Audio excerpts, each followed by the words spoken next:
Baik, kita akan belajar. Pelajaran hari ini adalah tentang pintu gerbang Bait Suci ya. Dan saya ucapkan terima kasih saudara sekalian sudah datang on time ya. Dan kebiasaan on time ini perlu kita pelihara sebab kalau kita berjanji dengan orang yang penting, biasanya kita tidak terlambat. Dan saudara telah menunjukkan rasa hormat kepada firman Tuhan dan itu bagus ya. Dan perlu kita pertahankan. Jadi terima kasih saudara sudah datang on time. Baik, kita akan belajar bersama. Saya seperti biasa presentasi kira-kira 30 menit dan setelah itu kita akan tanya jawab ya. Saudara boleh siapkan pertanyaan dan mungkin ada komentar atau tambahan, kita akan belajar bersama. Baik saudara sekalian, kita akan belajar. Pelajaran kita hari ini adalah pintu gerbang Bait Suci ya. Pintu gerbang. Nah, saudara sekalian, outline pelajaran kita seperti biasa supaya kita mudah mengikuti. Bagian pertama kita belajar bahwa di Bait Suci hanya ada satu pintu. Dan yang kedua, kita akan mempelajari 5 ciri menarik dari pintu Bait Suci. Dan yang ketiga, kapan pintu tertutup. Kita ambil aplikasi ya. Baik, hanya satu pintu ya. Di dalam pelajaran minggu lalu kita sudah belajar bahwa Allah mau dekat dengan manusia. Jadi membuat Bait Suci semuanya adalah inisiatif Allah. Allah yang buat rencana, Allah yang memberikan petunjuk kepada Musa selama 40 hari, 40 malam. Jadi semuanya adalah inisiatif Allah. Luar biasa ya, Allah kita ini. Lalu, mari kita baca di dalam Keluaran 25 ayat 8 dan 9 dikatakan, dan mereka harus membuat tempat kudus bagiku supaya aku akan diam di tengah mereka. Jadi Allah lah yang berniat untuk mendekati manusia dan memang ini hanya konsep asli dari Alkitab ya. Dan kenapa Allah mau mendekati manusia? Karena memang manusia ini makhluk yang kasihan sekali ya, hidup di padang belantara ya. Kalau tidak dipelihara oleh Tuhan ya matilah pasti. Saudara sekalian, padang gurun orang Israel ini menggambarkan juga hidup kita semua ya. Tanpa Tuhan kita sebenarnya mati ya. Nafas kita kalau tidak diberi oleh Tuhan mati juga ya. Di dalam Mazmur 90 ayat 10 Musa menulis, masa hidup kami 70 tahun, jika kami kuat 80 tahun dan kebanggaannya adalah apa? Kesukaran dan penderitaan. Sebab berlalunya buru-buru dan kami melayang lenyap. Jadi Musa waktu umurnya mendekati 80, dia mulai ya curhat sama Tuhan. Tuhan, isinya hidup manusia itu, aduh, ada suka, ada duka, tapi isinya banyakkan susahnya. Ya, kita semua mengakui itu. Dalam hidup ada suka, ada duka. Tetapi yang duka ini, aduh, sakit sekali ya. Saya ingat akan saudara saya, ya waktu anaknya lahir cacat. Sedih, hancur hati mereka. Tetapi hati saya juga hancur. Nah, saudara sekalian, memang dunia ini adalah padang gurun kehidupan. Sebab itu, Tuhan turut campur tangan ya. Tuhan mau tinggal sama kita. Jadi biarpun di tenda-tenda kita yang warnanya dekil, tinggal di padang gurun yang banyak kesusahan, hidup dengan orang yang banyak bentrok, ya artinya rumah tangga banyak masalah. Tetapi Tuhan bilang sama orang Israel, kamu harus bikin bait suci, saya mau tinggal di tengah-tengah kamu. Supaya apa? Bila mana kita mengalami masalah di tenda kita, di padang gurun kehidupan kita, kita lihat ke tengah. Lalu hati kita terhibur. Kenapa? Sebab di padang gurun ini, Tuhan menyediakan kekuatan dan penghiburan ya. Misalnya di dalam Keluaran 13 ayat 21 dikatakan Tuhan berjalan di depan mereka pada siang hari dalam tiang awan dan menuntun mereka di jalan, dan pada waktu malam hari tiang api untuk menerangi mereka sehingga mereka dapat berjalan siang dan malam. Bapak Ibu, saudara sekalian, hidup kita sebenarnya dipelihara oleh Tuhan di dunia ini. Tapi karena terjadi pemeliharaan itu tiap hari, kadang kita, ya bahasa Inggris bilang taken for granted. Ya gitu aja, nggak ada yang aneh lagi. Itulah yang terjadi juga sama orang Israel. Jadi tanpa campur tangan Tuhan, semua orang pasti mati di padang gurun. Tetapi Tuhan hadir memberikan kenikmatan, perlindungan kepada semua umatnya. Nah, tetapi perlindungan ini atau bait suci ini ada hal yang menarik, yaitu kata Tuhan, kamu harus tutup dengan pagar. Apa artinya, saudara sekalian? Mari kita belajar. Pagarnya harus kamu bikin segi 4 ya, di sebelah utara, sebelah selatan, sebelah barat, dan sebelah timur. Mari kita lihat dulu 3 sisi dulu ya, sebelah utara, selatan, dan barat. Keluaran 27 ayat 9 dan 11 dikatakan, haruslah engkau membuat pelataran kemah suci. Untuk pelataran itu, pada sebelah selatan harus dibuat layar dari lenan halus yang dipintal benangnya 100 hasta, panjangnya pada sisi yang satu itu. Ya, lalu selanjutnya dikatakan kamu harus bikin tiang ya sekian buah dan seterusnya. Kemudian di ayat 11, demikian juga sebelah utara harus juga kamu pasang itu pagar 100 hasta panjangnya dan seterusnya. Nah, kemudian saudara sekalian di sebelah barat dan timur dikatakan di dalam ayat 12 dan 13, dan pada lebar pelataran itu sebelah barat harus ada layar yang 50 hasta dan 10 tiang dan seterusnya, dan lebar pelataran itu yaitu pada bagian muka pada sebelah timur juga harus 50 hasta. Nah, ini adalah detail pembuatan pagar, tetapi mari saya ilustrasikan secara visual ya. Pagarnya itu kira-kira ukurannya Tuhan bilang buatlah ukurannya 100 kali 50 hasta. Nah, hasta itu kira-kira setengah meter. Jadi kita bisa umpamakan, kita bisa bayangkan bahwa panjangnya kira-kira 50 meter, lebarnya 25 meter, dan tinggi pagarnya 2,5 meter. Nah, 2,5, tinggi orang kira-kira 170 bukan? Jadi 2,5 meter itu ya kira-kira hampir setinggi plafon ya. Jadi tinggi, kalau orang berdiri dekat situ nggak bisa melihat ke dalam. Dan untuk saudara muda mengingat, ini saya gambar perbandingan dengan ukuran lapangan sepak bola ya. Kira-kira pagar bait suci ini separuh dari lapangan sepak bola. Ya, kalau saudara mau membayangkan, kira-kira begitulah besarnya pekarangan bait suci ya, setengah lapangan sepak bola. Nah, jadi ini ditutup, dan itu memang memberi pelajaran bahwa Allah adalah maha suci dan tak terhampiri ya. Harus ditutup, ya tidak bisa masuk. Kenapa? Semua yang kotor, semua yang najis, nggak boleh masuk. Sengaja pagarnya putih, supaya orang yang datang dengan baju yang kotor, tangan yang kotor, aduh dia merasa segan untuk mengotorinya.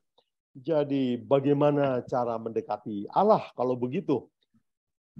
Nah, kabar baiknya adalah Tuhan bilang, buatlah sebuah pintu di sebelah timur ya.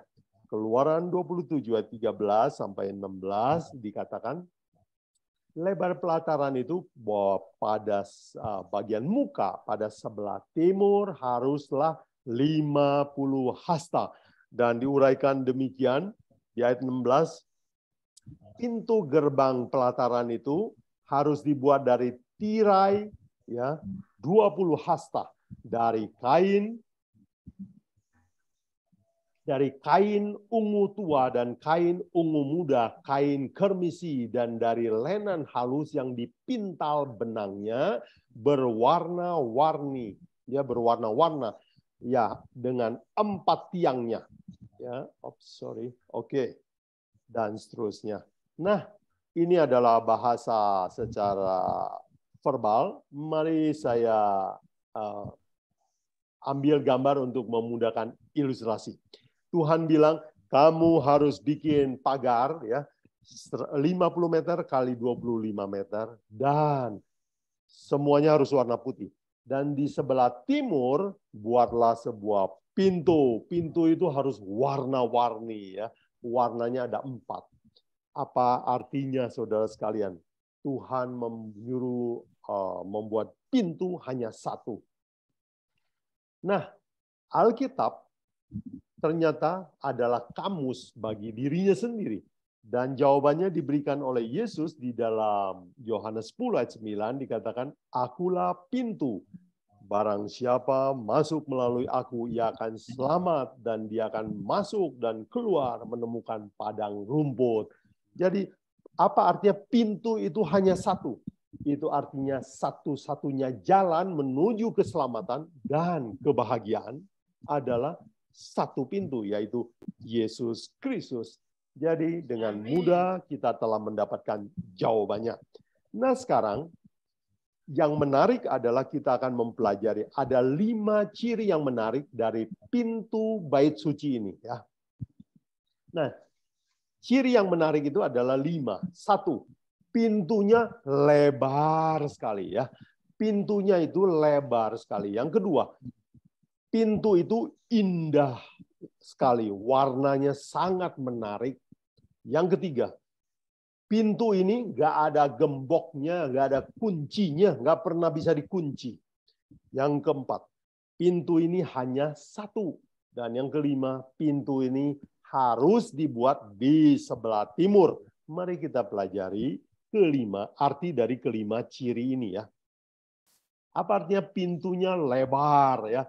Lebarnya Tuhan bilang apa? Bikin 20 hasta, 10 meter. Saudara sekalian, saudara pernah lihat pintu yang lebarnya 10 meter? Ya, mungkin pernah, tapi jarang, ya. Pintu 10 meter itu artinya pintu besar. Itu artinya apa artinya 10 meter ini? Besar kan? Itu artinya diberikan juga oleh Alkitab. 1 Timotius 2 ayat 3 dan 4, Paulus memberitahukan artinya kepada kita. Itulah yang baik dan berkenan kepada Allah, Juru Selamat kita. Yang Juru Selamat kita artinya Yesus Kristus, yang menghendaki supaya semua orang diselamatkan dan memperoleh pengetahuan akan kebenaran. Jadi kalau begitu, pintunya lebar, artinya Tuhan mau semua orang. Dan semua orang ini bukan Yahudi, bukan hanya orang Israel, atau orang zaman Musa, atau zaman Yesus.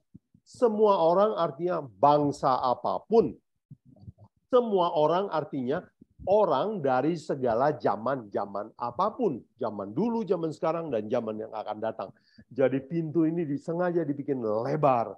Itu menggambarkan bahwa Tuhan mau semua orang, ya, setiap orang. Ini diperjelas oleh Yesus di dalam Yohanes 3:16, bukan? Ayat yang terkenal, ya. Karena begitu besar kasih Allah akan dunia ini, sehingga ia telah mengaruniakan anak yang tunggal, supaya setiap orang yang percaya kepadanya tidak binasa, melainkan beroleh hidup yang kekal. Jadi siapa yang mau, ya, setiap orang yang mau akan mendapatkan. Jadi lebar itu artinya Tuhan mengundang setiap orang. Di dalam Matius 11 ayat 28 dan 29, Yesus juga memberi arti daripada pintu yang lebar ini, ya. Yesus katakan, marilah kepadaku semua yang letih lesu berbeban berat, aku akan memberi kelegaan kepadaku. Pikulah kuk yang kupasang dan belajarlah kepadaku. Jadi undangan untuk belajar sama Yesus, mengikuti teladannya ini diberikan kepada siapa? Semua. Jadi pintu yang lebar itu artinya undangan ini berlaku buat semua orang. Yang kedua, saudara sekalian, pintu ini itu indah sekali. Yang lain tuh polos-polos, ya. Atapnya di cover dengan warna abu-abu tua, ya, tidak menarik. Pagarnya putih. Tetapi pintu itu katanya apa? Buatlah dari warna ini. Yaitu ada, kalau saudara baca detail ayat, nah, Keluaran 27 tadi, ada 4 warna pada pintu gerbangnya. Warna pertama adalah ungu tua atau biru langit. Yang kedua adalah ungu muda. Warna ketiga adalah kirmisi atau merah, ya. Dan yang keempat adalah di semuanya warna ini harus disulam pada kain lenan putih. Jadi ada warna putih. Jadi ada 4 warna ya. Biru langit, ungu muda, warna merah kermisi, lalu kain putih. Nah, apa arti 4 warna ini? Saudara tahu bahwa di Alkitab warna itu juga sering dipilih untuk menjadi lambang ya. Misalnya putih adalah lambang suci ya. Itu adalah lambang kesempurnaan karakter Kristus. Misalnya kalau Yesus menampakkan diri waktu dia dipermuliakan di atas bukit, bajunya putih berkilau-kilau dan memang warna putih adalah kesucian tabiat. Kita bisa lihat juga contohnya ayat arti ini di dalam Wahyu 19 ayat 8 dikatakan lenan halus itu adalah perbuatan-perbuatan benar dari orang-orang kudus. Jadi perbuatan yang benar atau karakter yang benar itulah yang dilambangkan dengan warna putih. Jadi dibikin di atas dasar putih artinya karakter Yesus adalah karakter yang suci. Dan yang kedua, warna kedua adalah biru langit. Apa artinya biru langit? Langit ya, biru langit. Artinya ilahi, datang dari atas. Kita bisa lihat buktinya, penjelasan dari 2 ayat di Alkitab ini, misalnya Yohanes 3:13 dikatakan, tidak ada seorang pun yang telah naik ke surga selain daripada dia yang telah turun dari surga, yaitu anak manusia. Jadi ayat ini mengatakan bahwa Yesus adalah makhluk ilahi. Dia bukan manusia biasa. 1 Yohanes 5:20 dikatakan, dia adalah Allah yang benar dan hidup dan yang kekal. Nah, ayat ini juga memberi indikasi kepada kita bahwa Yesus bukan setengah manusia, setengah Allah. Bukan. Dia adalah Allah yang benar, yang hidup dan yang kekal, yang menjelma jadi manusia. Jadi dia ada 100% ilahi. Pada waktu dia 100% menjadi manusia. Jadi biru langit melambangkan bahwa pintu itu atau Yesus itu adalah makhluk ilahi. Apa arti warna yang ketiga? Ungu ya, ungu adalah warna kerajaan ya atau raja yang menguasai segala sesuatu. Ini juga dijelaskan dengan dalam Alkitab ya, misalnya Kolose 2:3, sebab dalam dia tersembunyi segala harta, hikmat dan pengetahuan. Jadi kalau kita belajar tentang Yesus, kita belajar semuanya. Kita dapat Yesus, kita dapat seluruhnya. Apakah itu kekayaan, apakah itu pengetahuan. Kemudian di dalam Filipi 2:10, Paulus juga katakan, sebab di dalam nama Yesus bertekuk lutut segala yang ada di bumi dan yang ada di atas bumi dan yang di bawah bumi. Jadi Yesus direncanakan untuk menaklukkan segala sesuatu. Dulu dia menciptakan segala sesuatu dan semua takluk kepadanya. Tetapi ada satu tempat yang tidak takluk kepada dia. Yang tidak takluk kepada dia adalah bumi dan penduduknya. Ya, saudara dan saya adalah termasuk orang yang suka memberontak sama Tuhan. Dan Yesus mati di bumi ini supaya apa? Supaya dia memenangkan kembali bumi ini, supaya yang bumi ini juga bertekuk lutut. Jadi warna ungu artinya Yesus akan menjadi penguasa seluruh alam semesta, termasuk bumi. Ya. Kemudian apa artinya kermisi? Ya, merah kermisi. Di dalam Matius 27 ayat 28, dicatat demikian, waktu Yesus disalib, mereka menanggalkan pakaiannya dan mengenakan jubah ungu kepadanya. Ya, ini adalah jubah ungu yang ada sulaman kermisi. Sebenarnya itu adalah baju raja dan mereka pakai kepada dia. Dan waktu dia diadili oleh wali negeri yang bernama Pilatus, wali negeri ini bertanya kepada dia, waktu ya mereka berteriak bahwa dia mengaku raja. Jadi Pilatus bertanya, engkaukah raja orang Yahudi? Jawab Yesus, engkau sendiri mengatakannya. Dengan kata lain, yes, saya raja orang Yahudi. Tetapi Yesus mau jadi raja Untuk orang Yahudi, apa jawaban orang Yahudi? Yohanes 19 ayat 15 dicatat tentang hari penghakiman. Sebelum salib, ya, mereka berteriak, enyakan dia, salibkan dia, ya, salibkan dia. Kata Pilatus kepada mereka, haruskah aku menyalibkan rajamu? Jawab imam-imam kepala, kami tidak mempunyai raja selain daripada Kaisar. Bukan main ya. Yesus datang mau jadi raja umatnya. Tetapi orang bilang, nggak mau. Bukankah begitu juga ya? Tuhan disebut Yesus Kristus ya. Kristus artinya raja ya. Jadi kalau kita menyebut Yesus adalah Kristus, berarti saya mau dia jadi raja saya. Tetapi waktu dia mulai memberi perintah yang tidak enak, kita mulai berkata seperti orang Yahudi, bukan? Kami nggak mau raja selain yang ini, selain daripada presiden kami. Jadi selain daripada hukum negara. Jadi manusia seringkali sekali menolak umat rajanya ya. Oke. Dan ya, jadi warna ungu, warna kermisi adalah warna raja, artinya Allah mau menjadi raja kita. Yang kelima yang menarik dari pintu ini adalah Tuhan bilang, bikinlah pintu di sebelah timur. Apa artinya, saudara sekalian? Apakah ada maksudnya? Kenapa nggak di sebelah barat? Kenapa nggak di sebelah utara? Itu sisi yang lebih panjang. Ya, ternyata saudara sekalian, Tuhan menyuruh Musa bikin pintu di sebelah timur, ada maksudnya. Yaitu sebelah timur, kita tahu bahwa timur adalah tempat matahari terbit, bukan? Jadi kalau orang mau datang ke bait suci, dia harus apa?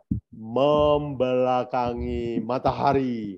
Jadi setiap kali orang mau datang ke bait suci, mau menghadap Tuhan, dia pasti akan membelakangi matahari. Nah, saudara sekalian, apa artinya ini? Nah, sebelah timur membelakangi matahari ada maksudnya, saudara sekalian. Dari zaman Musa dan sebelum Musa pun manusia itu senang sekali menyembah matahari, menyembah benda-benda langit. Coba kita lihat Ulangan 17 ayat 3. Dan yang pergi beribadah kepada Allah lain dan sujud menyembah kepadanya atau kepada matahari atau kepada bulan atau kepada segenap tentara langit, dan yaitu hal-hal yang telah kularang itu. Jadi Tuhan itu cemburuan. Dia tidak suka manusia menyembah kepada matahari, bulan, dan bintang-bintang. Nah, untuk matahari itu penyembahnya paling banyak. Kita sebut misalnya kerajaan Babylon. Babylon menyembah dewa matahari yang disebut Marduk. Kalau kita pergi kepada Mesir, ya, negara hebat pada zaman itu, mereka menyembah juga dewa Osiris, ya, dewa matahari. Kemudian ada berbagai nama untuk dewa matahari di Mesir, ya. Salah satunya adalah Osiris, ya, yaitu anak dari raja matahari. Dan pemujaan matahari ini terus-menerus diteruskan dari zaman ke zaman, bahkan penyembahan matahari ini berhasil masuk ke dalam Israel, ya. Mari kita lihat. Di dalam buku Yehezkiel, kitab Yehezkiel 8, Tuhan membukakan sebuah rahasia, perbaktian rahasia yang dilakukan oleh orang-orang Yahudi. Yaitu orang Yahudi, walaupun mereka punya bait suci, mereka suka menyembah matahari secara diam-diam. Ini adalah kenapa? Karena mereka belajar dari bangsa tetangga. Mari kita baca apa yang Tuhan ungkap, rahasia perbaktian orang Yahudi. Di dalam Yehezkiel 8 ayat 16 dicatat, kemudian dibawanya aku ke pelataran dalam rumah Tuhan, sungguh dekat jalan masuk ke bait Tuhan, bait suci bukan? Ya, ada kira-kira 25 orang laki-laki yang membelakangi bait suci dan menghadap ke sebelah timur sambil sujud pada matahari sebelah timur. 17. Firman-Nya kepadaku, kau lihatkah itu anak manusia? Perkara kecilkah itu bagi kaum Yehuda melakukan perbuatan kekejian yang mereka lakukan di sini? Bahwa mereka memenuhi tanah ini dengan kekerasan dan dengan itu terus menyakiti hatiku. Sungguh mereka berkelakuan tak senonoh di hadapanku. Jadi Tuhan memberi penglihatan kepada Nabi Yeskil, inilah yang bikin saya sakit hati. Orang Israel ikutan bangsa tetangga menyembah matahari. Padahal mereka juga suka menyembah Allah di bait suci. Jadi double standard ya. Tuhan Yehova mereka mau sembah, tapi Allah tetangga mereka juga adopsi. Jadi ini percampuran ajaran ya. Ajaran Alkitab diterima, ajaran manusia juga diterima. Jadi penyembahan matahari memang pernah menyusup ke dalam Israel. Itu sebabnya Tuhan bilang ada rencana Tuhan yang luar biasa. Bikin pintu di sebelah timur supaya orang hanya boleh pilih satu. Kamu mau sembah matahari atau sembah Yesus? Lalu saudara sekalian, kalau kita tengok agama tetangga kita, ada namanya Lord Surya ya. Surya itu artinya matahari. Dan mereka berbakti pada hari Minggu ya. Saudara, ini saudara bisa lihat juga, cari keyword Lord Surya di YouTube, saudara akan ya mendapatkan bahwa dewa matahari, dewa pujaan mereka yang disebut Rafifar itu mereka sembah pada hari Sunday. Ya, dan itu adalah sebuah bukti tambahan bahwa memang Sunday adalah hari penyembahan dewa matahari ya. Dan ternyata Sunday, sun worship ini bukan hanya ada di bangsa lain. Dia sudah masuk ke bangsa Israel dan sudah perhatikan ini juga telah menyusup ke dalam gereja ya. Ini saya ambil gambar-gambar simbol-simbol matahari di dalam gereja. Jadi sun worship itu menyusup. Jadi sekarang kita mengerti bahwa kenapa Tuhan bilang sama Musa, bikin pintu di sebelah timur.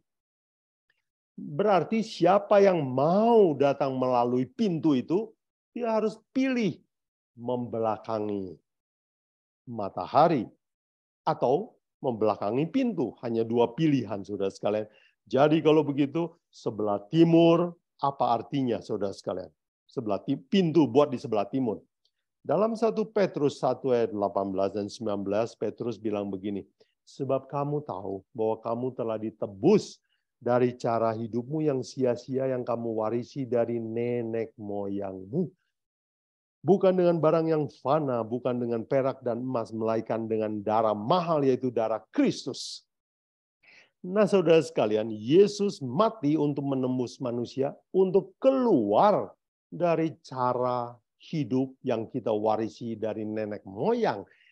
Dengan perkataan lain, Tuhan menyuruh Musa bikin pintu di sebelah timur, artinya kita harus pilih. Kalau kita percaya kepada firman Tuhan, kepada Alkitab, kalau ada tradisi dari nenek moyang kita yang tidak cocok sama Alkitab, ya kita belakangi, kita tinggalkan. Itu maksudnya di sebelah timur. Dan Yesus katakan bagaimana dengan tradisi manusia ya. Matius 15 ayat 9 Yesus berkata, sungguh mereka beribadah kepadaku, sedangkan ajaran yang mereka ajarkan ialah perintah manusia. Yesus katakan apa? Percuma.